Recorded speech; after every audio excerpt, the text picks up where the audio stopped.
Broadway's My Beat, from Times Square to Columbus Circle, the gaudiest, the most violent, the lonesomest mile in the world.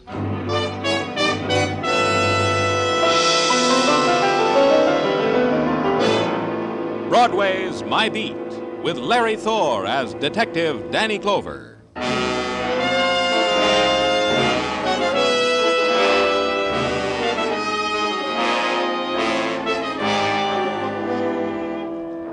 In the early twilight, Broadway is dappled with beginning shadows. It's the time of the small shock.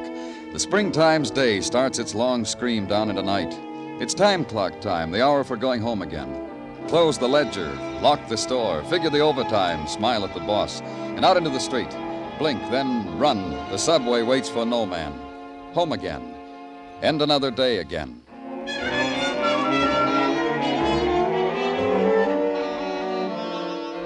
But my day was just beginning, north on Broadway and to the east. Central Park around the 80s. And pushed through the crowd whose focus was a park bench that faced the street. All right, come on, break it up there, let him through. And Sergeant Muggavan tells you why you're there. Right over here, Danny. Stand right there near the bench. I found the knife. I didn't pick it up. Who's the boy? Paul Gilbert. Yeah. I haven't been home from school yet. Oh, you'll go home in a squad car, Paul. I promised him with the siren, Danny. Yeah, with the siren. What happened, Paul? How did the knife get there? I saw the man take it out of his own back and throw it down. And then the man staggered away. Did I show you this, Danny? All this blood? Wherever he is, he's hurt real bad. I want you to think for a minute, Paul. What did this man look like? Tall, I guess. Yeah, I guess that's all. He was tall. Most grown-ups are tall, aren't they, Paul? All of them, except for midgets. One more thing, Paul. Was there anyone with this man? Think hard. No, I don't think so. Well, you told me that the other man I saw wasn't with him. The other man in the hat just watched him. Then the man in the hat ran away. He wasn't with him. What did the man in the hat look like? He had a hat. That's all I know. I got scared. I ran. That's right, Danny. Paul ran right into Officer Curcio on the beat. Almost knocked him down. Curcio came back, saw the blood on the bench, the knife, phoned it in. Paul, did you know the man with the knife? No, I usually don't come home from school this way. We had an after-school game with the ep062 over there on the playground. This is the first game of the intramural. A squad car, Muggavan, for Paul, with a siren.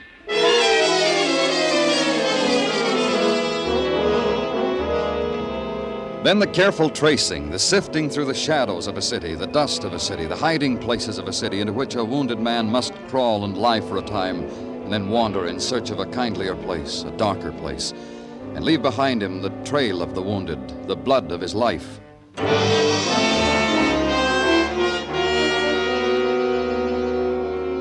But the man who'd been stabbed had done none of these things. The hospitals told me that, the doctors, the fellow in the neat white jacket in the drugstore across from the park, who, not having a wounded man, offered me a special on shaving cream. Then the legwork of the man on the beat, harvesting the crop of those who had been at the scene of the crime, sorting them, packaging them, parceling them out to me, one by one. Look, mister, how many rides do we have to give you guys? I was calling on my girl. I brought her a box of chocolate-covered peppermints. She was beginning to understand me. We won't keep you long. You don't understand, mister. I don't stick close to my little bird. She busts out of her cage. I've known her to do that when I pop out 2 minutes for a corner newspaper. You were in the park this afternoon, saw a man who was stabbed. Can you describe the man? I was never in no park where an unfortunate got stabbed. An officer took your name. You made him erase it, start all over again because he wasn't spelling it right. So you caught me in a lie. Can you describe the man who was hurt? Describe? Who got a chance to get close to him? Everybody pushing, shoving like it was a parade for a general. I'm lucky I got a peek at the top of his fleeing skull. Oh, that's all. Look, I want to explain why I lied about not being in the park. My girl, the bird, thinks I work for a living. It's a little white lie I used to keep her caged. That's all. You can go.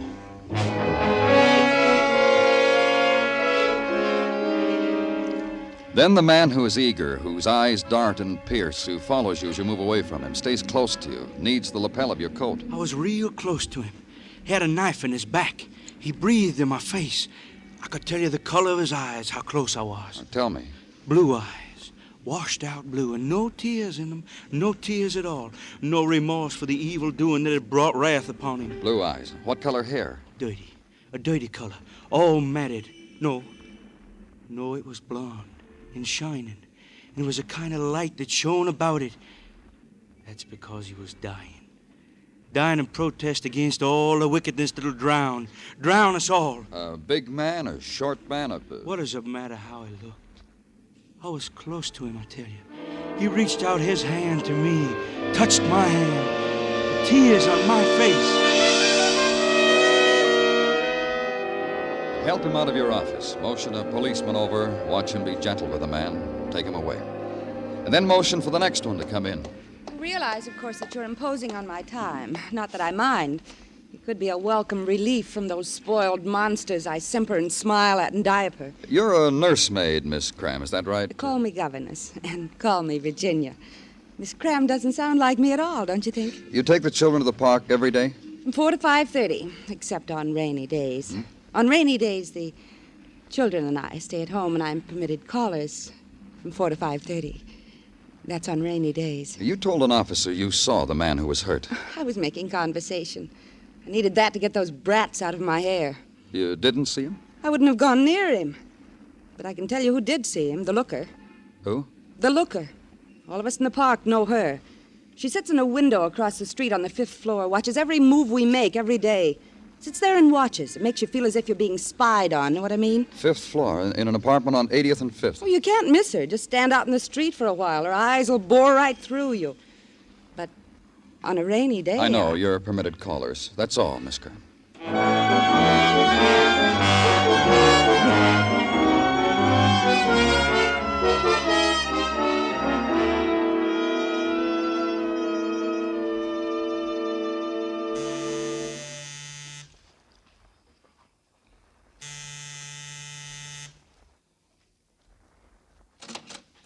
Yes? I'm Danny Clover, police. We haven't done anything. I know, I don't even know who you are. There's no name card on your door. You want to come in and talk to us? All right. I'm George Mason. She's in the wheelchair. Diane's my wife. Good evening, Miss Mason. Diane? Diane, dear. Diane, we've got a visitor.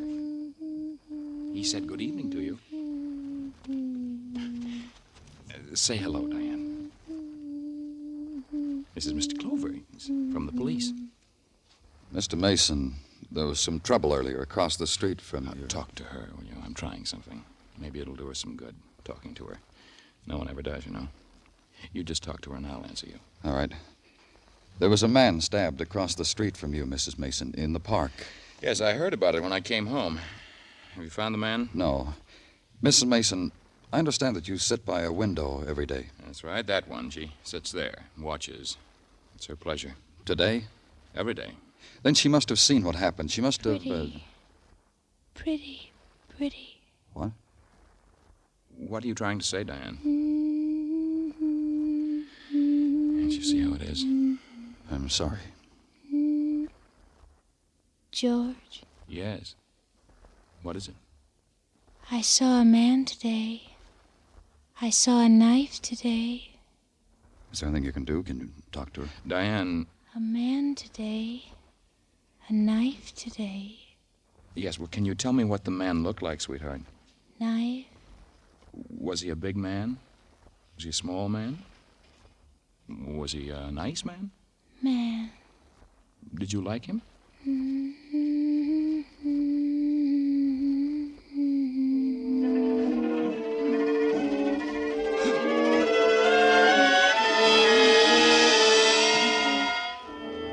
And try to erase from memory the eyes of the woman filled with the named terrors, the known terrors that dart and scurry, gnaw and nibble at the fleeting instants of serenity within her. And try to wash away in the city's night screaming the crooning of a tuneless song, and suddenly the known words, a man, a knife. And know that the eyes that absorb all movement, all shadow, all light on faces, and things that pass before them, have seen nothing. Not the man who was stabbed, not the one who did the stabbing. And then the long walk to the darkened room, turn on the shaded light bulb, and search the cupboards for sleep. And finally, it comes.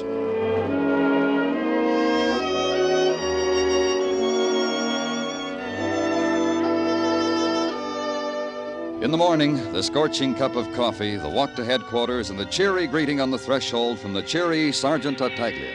Welcome, Danny. Welcome to your abode away from your abode. Good morning, Gino. The best. The sunniest, the bravest. Not so early. Gino, all I've had is a cup of coffee. For which I am delighted. Huh? For which I am delighted. Come, I will escort you to your office, Danny. You will see there how I have taken the liberty to spread upon your desk a repast. You shouldn't have done it, Gino. A repast consisting of a hot paper container of coffee and a half a dozen cinnamon buns. Voila, the repast. Partake. Looks good. How else should they look? The cinnamon buns were baked in the oven of Mrs. Tartaglia with her own 2 lily whites. Go ahead, partake. Munch if you like. Delicious. Thank Mrs. Tartaglia for me. Goes without saying. And now to the events of the morning. Okay if I disturb while you munch? Yeah. We of the department have discovered that this park bench upon which an alleged man was allegedly stabbed has been a lucky bench. Or unlucky, depending, of course, on the point of view of whom sat there. You'll explain it to me, Gino? Goes without saying. The lucky part of the bench is that 5 weeks ago, a man found upon it, wrapped in a newspaper, $300. Turned it over to Lost and Found. So? So is that 4 weeks ago, same man turned into Lost and Found from the same bench a like newspaper containing another $300. And we have not seen this pleasant, honest citizen since. Do you have his name? Oh, it goes without... Harry Forster, 1345 West 16th. Want I should keep the cinnamon buns hot for you, Danny? Do that, Gino. You go ahead and do that.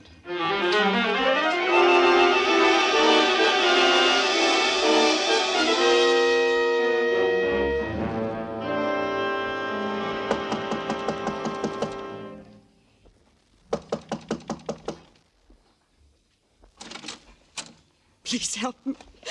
Please come in and help me. What's the matter? My husband. No one will help me. I asked the neighbors. They said, call the police, call an ambulance. Please help. Where is he? You'll help. He's in our bedroom. I think he's dying, and no one. You're Mrs. Foster? Yes, Harry's wife. He came home last night, and there was blood. He just looked at me like an animal, and... There he is, mister. Help him. Please help him. Dead.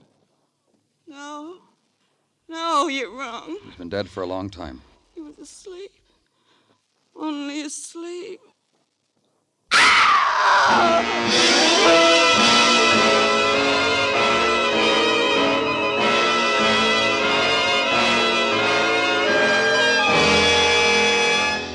You are listening to Broadway's My Beat, written by Morton Fine and David Friedkin, and starring Larry Thor as Detective Danny Clover. On CBS this Sunday evening, Charlie McCarthy will play a tattoo artist for a group of sailors, while beautiful Ann Southern acts as his reluctant model. There'll be more fun with Eve Arden, Amos and Andy, Red Skelton, and Corliss Archer.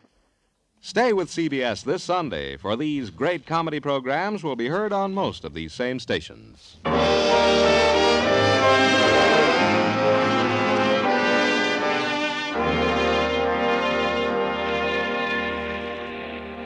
In the Maytime, the sun grins down and pats Broadway's cheek. Broadway loves it. The sunlit minutes are added to the 10-minute break for a cigarette. The walk is slower, the sway gentler. The windows are opened wide, and the doors, too. And glints of sunlight are carried through long hallways on the sigh of a summer's wind, touching the lips of the girl at the typewriter, touching the hand of the man at the water cooler watching her, touching the steel of the file cabinets, warming them. And having made the tour, back onto Broadway and start all over again. But where I was, there was no warmth. Only a woman drawing a shawl tight around her shoulders and talking quietly to her dead. Harry, listen to me. You were right. We should have told them. We should have told them all about it. Then you wouldn't be like this, and I wouldn't. Mrs. Foster, what should you have told us? What did you say? What should you and your husband have told us? About the money, nothing else. Money found on the park bench? Yes. You see, we should have told them, Harry. But he did, Mrs. Foster. He reported it, turned it in. You don't understand. I knew no one would understand. Then maybe you can help me. Friday was always Harry's day off. From the factory out there. You can see it from here, see? On his day off, I'd pack him a little lunch, and he'd kiss me goodbye. walk uptown to Central Park. He Go on. always went alone. He always sat on the same bench. Harry used to describe it to me. What he saw, people he talked to. Felt as if I'd been there with him. And one day he found money in a newspaper. And turned it in, like you said. The next week turned it in. But after that, I told him he didn't have to do that anymore. You mean he found more money? Is that what you're trying to tell me? What? You mean he found more money? For 5 weeks in a row. I told Harry he didn't have to turn it in anymore. I told him to go back. To be sure and keep going back. Every week. Yesterday, too. And we'd be rich. No more of this. No more factory. Why didn't you call us when he came home hurt? Call a doctor. It would have spoiled it, ended it. The money, don't you see? I thought he'd live, and with that money... No. You couldn't. You couldn't see.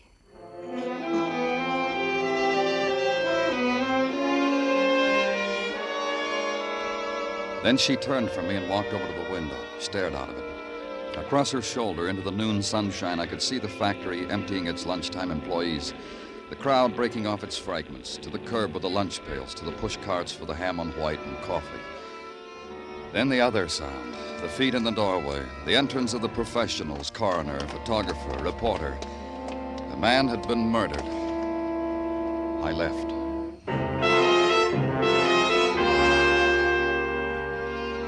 Then back again to Central Park and the park bench of the stabbing. Sit on it. A man named Harry Foster used to find money here, and he was killed. And a woman who had seen it happen, a woman who sat at a window every day. I looked up to the window. She wasn't there. I wondered why.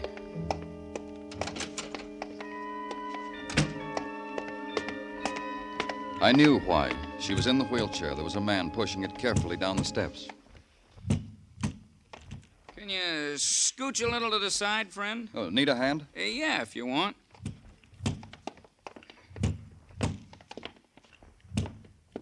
Thanks. How are you feeling, Mrs. Mason? She ain't gonna answer you. I didn't know she left the house.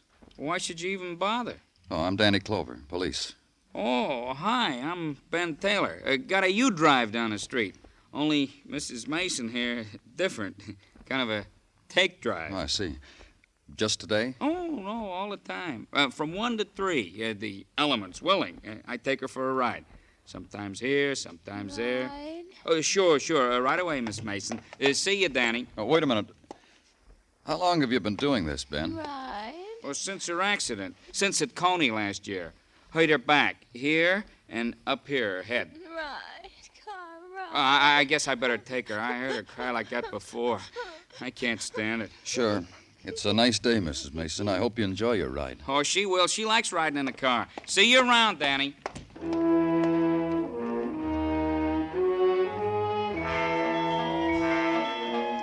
I watched Ben lift her gently out of the wheelchair, lift her into the back of the car, close the door, fold the chair, place it in the car trunk.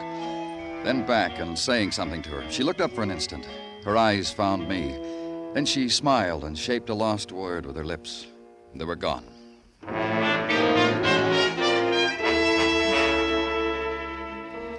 And back at headquarters, the wall clock ticking off the hours of Harry Foster's death. Ticking off the hours that his murderer came to a park bench, looked at it, smiled, walked away in the warm sun. Ticked off the question of why money had been left there for Harry Foster to find week after week on Friday's twilight. And at 4 o'clock, the door opening slightly, and all you saw of the man was his cocked head. You Mr. Danny Clover? That's right. You want something? Only to know if you're Mr. Danny Clover and to give you what I have in my pocket.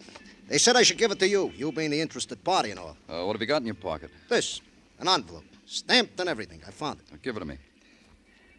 It's addressed to George Mason. Anybody can see that. That's the husband of that woman, the cripple, the one they call a looker in the papers, the one they think they saw that stabbing.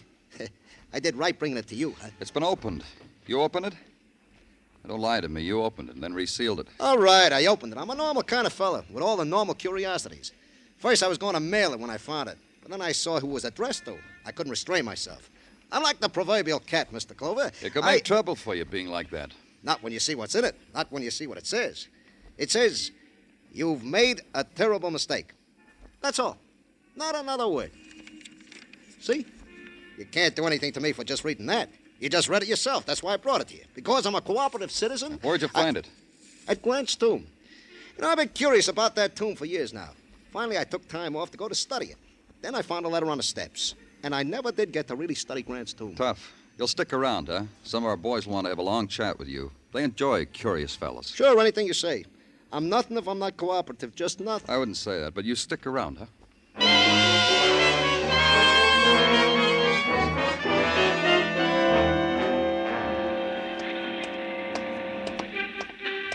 Hi, Ben. Well, hello, Danny.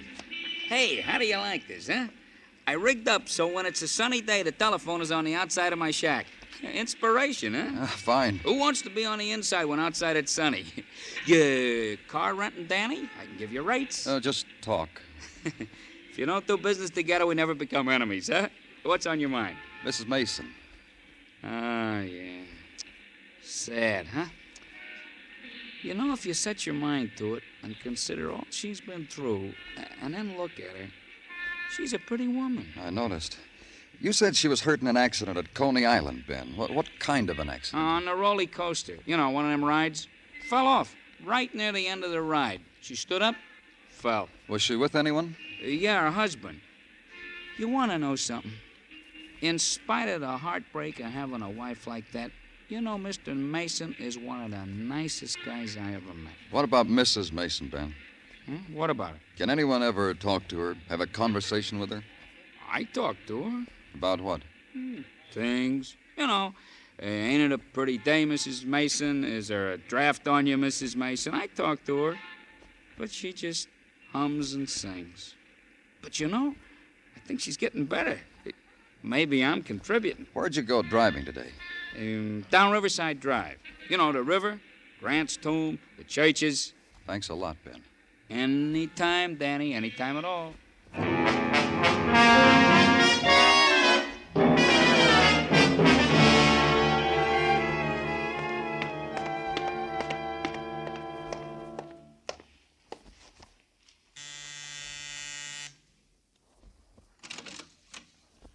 Oh, hello, Mr. Clover. Good evening, Mr. Mason. We're delighted to see you. Please come in. Diane, it's Mr. Clover. Diane looks better, doesn't she, Mr. Clover? Yes, she does. I brought you something, Mr. Mason. Here. Oh? A letter? It's addressed to you.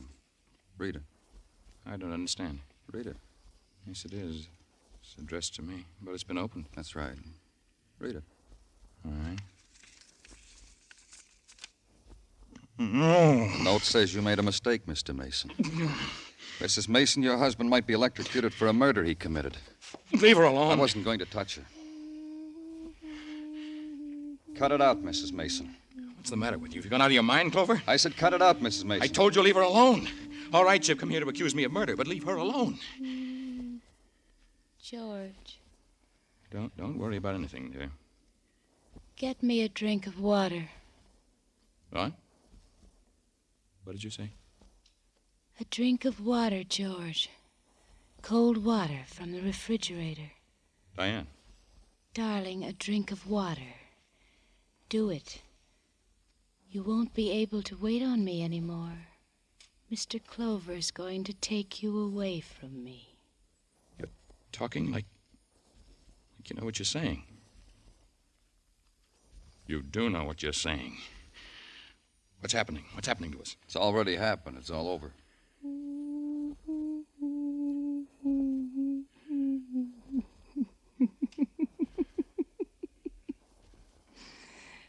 Poor George. Paid off, didn't it, Mrs. Mason? Sitting at the window watching for a man your husband could kill. Simple little man. He came and sat on the same bench every Friday. He got paid for a while. It was you. You wrote that first letter, Diane. And this one. Made me pay blackmail to a man who didn't even know me, didn't know anything about me. It was so simple. Write a letter, put a stamp on it, drop it from the car. Someone picked up the first letter and mailed it. About 5 weeks ago, a letter with instructions in it.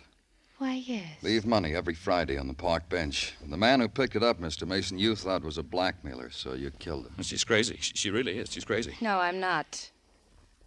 I'm just a cripple, George. I can't move from this chair. Honest. But I'm not crazy. She's crazy. What did that first letter say, Mr. Mason? Well, the man saw me push my wife off a ride at Coney Island. He demanded blackmail, but I didn't push, Diane.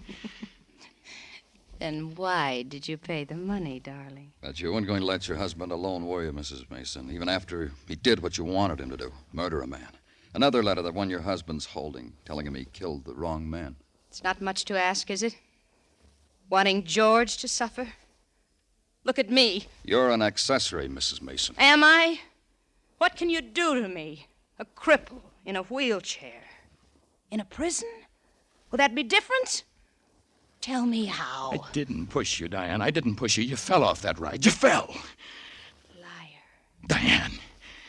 You're a liar, George. Diane, will you listen to me? I made it up to you. I carried you. I waited on you. I went crazy that day. I hated you. I don't know why. I don't know. Oh, I know why. You're an evil woman. Evil. Poor George. You should have died. You should have. You should have. Poor George. Poor George. You should have died.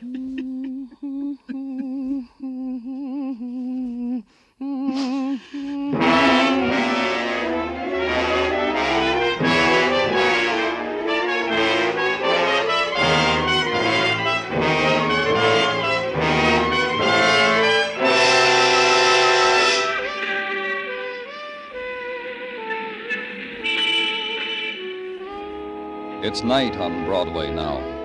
There's easy laughter, and a trumpet skirls its music into the grinning mob. It's top of the evening. Have another drink on me, kid, and let's sit this dance out. It's a street gouged out of a scarlet dream. It's Broadway, the gaudiest, the most violent, the lonesomest mile in the world. Broadway, my beat.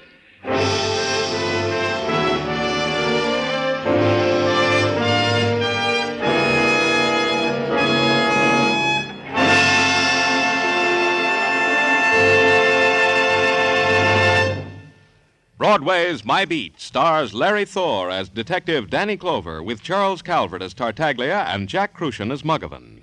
The program was produced and directed by Elliott Lewis with musical score composed and conducted by Alexander Courage. In tonight's story, Lamont Johnson was heard as George Mason, Cathy Lewis as Diane Mason, and Virginia Gregg as Mrs. Foster. Others in the cast were Herb Vigran, Lou Krugman, and Johnny McGovern.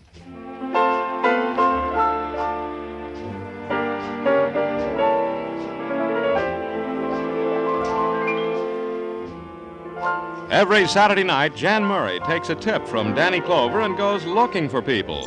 Only Jan's beat is the United States. By coast-to-coast phone, he offers a grand in cold, hard cash if you can identify the phantom voice. So stay tuned now as Jan Murray and Sing It Again follow immediately on most of these same CBS stations.